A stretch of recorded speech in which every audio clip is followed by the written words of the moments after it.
Hi everybody, thanks for joining me for another tutorial in Melinda's Rubber Room. I'm Melinda Pierce and I'm an independent Stampin' Up! Demonstrator, and I'm here today to show you how to make this fun fold out card. It's actually quite easy to do, and it's a great way to show off both sides of that designer series paper. So I'm going to point you down to my work surface and show you how to do this. This is a card that we just did in my Zoom class. I do those Wednesdays from 10 a.m. to noon Pacific time, absolutely free. You can use whatever product you have on hand to make those cards, and it's a great way to get together with some friends and make some cards together. So again, this is the card that I made. This was done using the Light and Airy or Flight and Airy designer series paper that was free with a $50 purchase during celebration, so it's no longer available.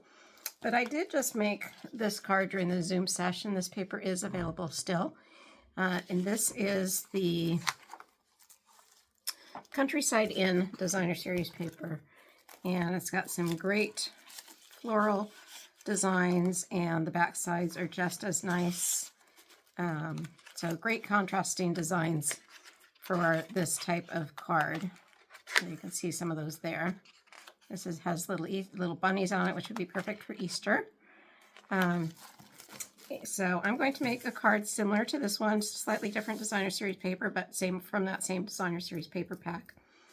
So we're starting with a piece of designer series paper that measures 5 1/4 by 12, and it's scored at 2 inches, 4 inches, 8 inches, and 10 inches.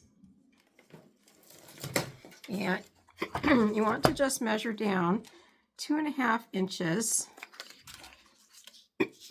from the top.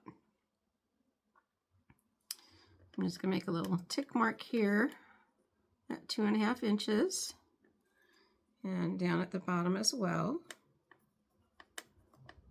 Hopefully you can see that. 2.5 inches.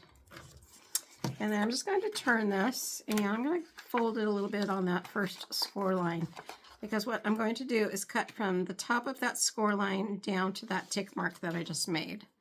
So I'm just going to line that up in my paper cutter from that score line down to my tick line, and just cut that piece off. I'm going to save this because I'm going to need that for later. Do the same thing with this side. Just going to find that score line. Cut from the top of that down to that tick line.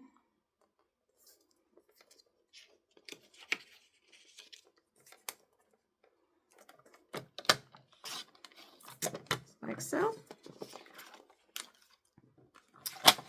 All right, and then we're just going to take that designer series paper. You have to figure out which side you want to face which way. So I think I want, let me try this out. Oh, I think I like it better the other way. I'm going to have it face that way, with the lighter side facing out. Just going to take my bone folder and reinforce those folds.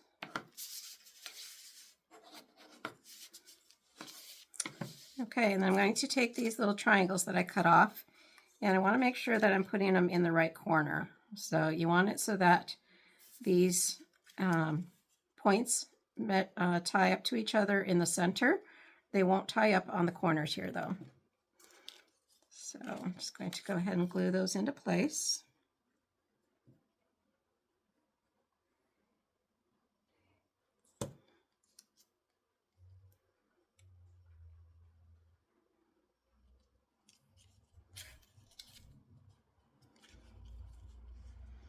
So I think this is one of those designs where you would have to be careful not to have a directional print on the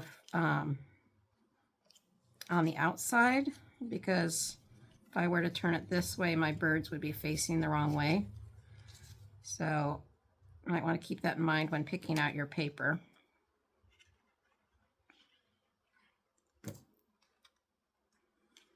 But I do like the way that this paper has a dark side and a lighter side, and it just kind of makes it pop a little bit more. Okay, so there is the front of my card so far. So we have a piece of cardstock. This is boho blue, I believe, And the base of my card measures 4 1/4 by 5 1/2. And I'm just going to glue this down.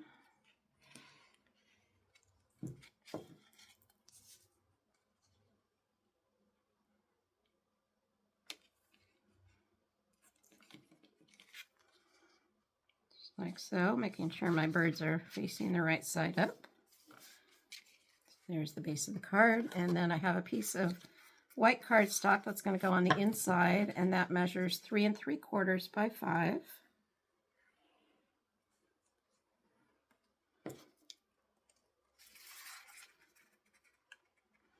I love how you get to see both sides of that designer series paper with this layout, so you don't have to decide which side you like the best, because you get to enjoy both sides. There's that, and then I have a square that I just cut out, and this measures 2 1/2 by 2 1/2, and I'm just going to place that right in the center of my card, but I'm only going to glue it onto one side of my cardstock or my designer series paper. So I just put glue on that one side. Just going to match up the points of my square with the points of the card, or the center of the card, just like so. And then this time I have a die cut. So this die cut and the Thinking of You are from the same stamp set. This is one of those sets that's kind of a sleeper in the catalog. It's called Wonderful Thoughts. You have all these great sayings, but you also get a die cut floral, and you have the outline images of all those sayings. So you can see here that I stamped the Thinking of You, and then I die cut that out with the corresponding die. So it's a really nice set to be able to stamp some fun greetings with. Oh, it also has some little hearts in there as well. Almost lost that long one there. All right, so I'm just going to go ahead and glue this on.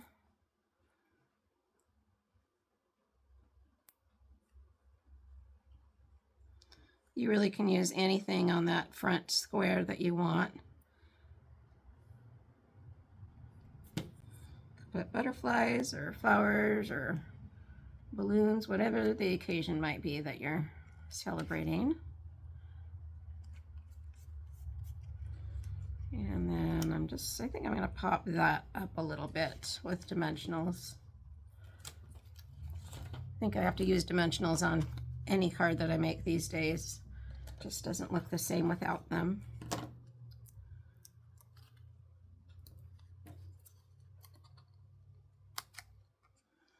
Just using up my little bits of dimensionals here.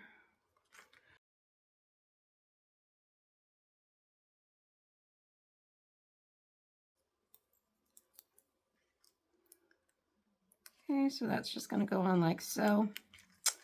And there's that finished card. If you want to put some other decorations in here or stamp the inside, you can do that, of course. And also just put a piece of designer series paper down here on the bottom. That would look cute too. All right, that was my quick and easy tutorial for today. I hope you enjoyed that. It really is a fun card to make. And I hope you can join us for my next Zoom session on Wednesday, 10 a.m. to noon Pacific time. You can find all the latest information on my online, on my Facebook page at Melinda's Rubber Room, and all products can be purchased on my online store at www.melindapierce.stampinup.net. Thank you. Have a great day. Bye-bye.